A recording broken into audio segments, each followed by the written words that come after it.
Reo hatrany ny riavana ny fahasoavany Jesoa Kristy tombontsika. Amen. Fahafatesana feno fahatanterahana. Fahafatesana feno fahatanterahana. JAONA toko fa 7-20, 7-20 hatramin'ny fa 7-30. Fahafatesana feno fahatanterahana. Zany no asongadiny izao mofinaina izao. Rehefa voatery tsy maintsy nombona tamin'ny hazo fijaliana ilay zanak'Andriamanitra, rehefa notsaraina teo amin'ny tanany tsy tandalana, dia nitarika azy tany amin'ny fahafatesana izany. Fahafatesana tsy toy ny fahafatesan'olombelona, fa fahafatesana feno fahatanterahana mifono ny hevitr'Andriamanitra ny amin'ny planina hamonjena izao tontolo izao. Ny antsipirian'ny fahafatesan'i Jesoa Kristy rehetra dia manambara fa ny singa rehetra tamin'ny fahafatesany dia natao ho amin'ny famonjena avokoa.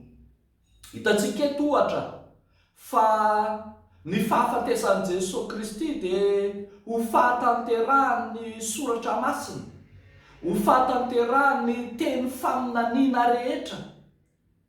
Ny Jesoa Kristy Mangetaheta ka nampisotroana vinaingitra dia fahatanterahany izay efa voalaza ny bokon'ny Salamo ihany zany.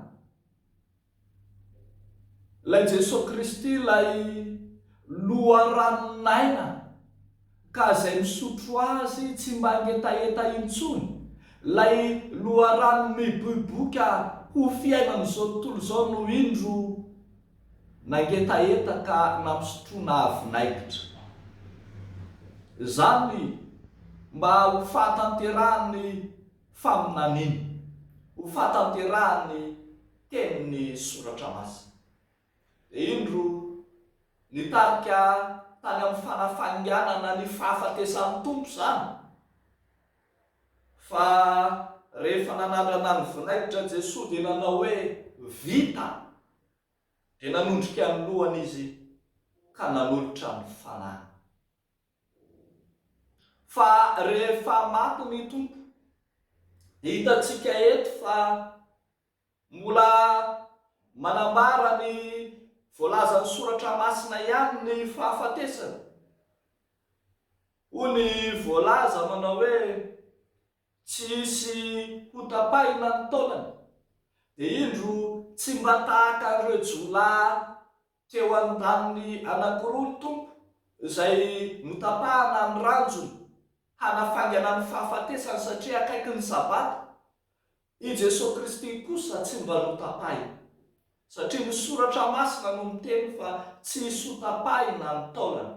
Hoy ny voalazany Exodosy toko 2-20 sy ny Salamo 4:30. Ary tsy izany ihany, fa i Jesoa Kristy no nolefonina araka ny ambarany Zakaria toko 12:10 hoe hijery izay nolefonina izy. Ny fahafatesan'i Jesoa, fahafatesana feno fahatanterahana, fahatanterahany Soratra Masina. Fa rehefa jerena akaiky kokoa ihany reto fahafatesan'i Jesoa Kristy, dia mijery ireo singa rehetra isika. To singa izay hita tamin'ny Pasika avokoa no niseka amin'i Jesoa Kristy, miresaka zanak'ondry, dia iny vo miresaka rà. Satria tsika ny anjara toeran'ny rà fanavotana tamin'ny Pasika tany Egypta fa izay. Fa indro ihany koa resahana eto ilay taolana tsy mitapaka. izay fepetra ny fihinanana ny zanak'ondro tany Egipta fa izay. Fa hitantsika eto koa ilay rano fanadiovana rehefa nolefonina ny tompo, nolefonina ny lany vony dia niaraka tamin'izay dia nisy rasy rano nandeha. Ary tsy izany ihany fa hoy ny voalaza ny 5:30 hoe ary ilay nahita dia vavolombelona manambara ary marina ny fanambarana. Lay fahamarinana, lay teny fahamarinana entina amelana eloka, lay teny fahamarinana izay vavolombelona fampiasa eo amin'ny Pasika rahateo.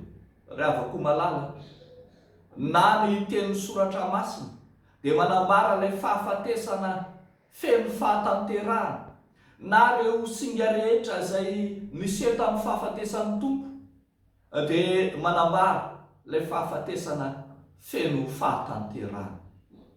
Maty ho ahy soanao ny tompo Jesoa. Lay ZOMA MASINA izay, ZOMA MASINA mitondra fanavotana ho an'izao tontolo izao, mitondra famelan-keloka ho an'izao tontolo izao ihany koa.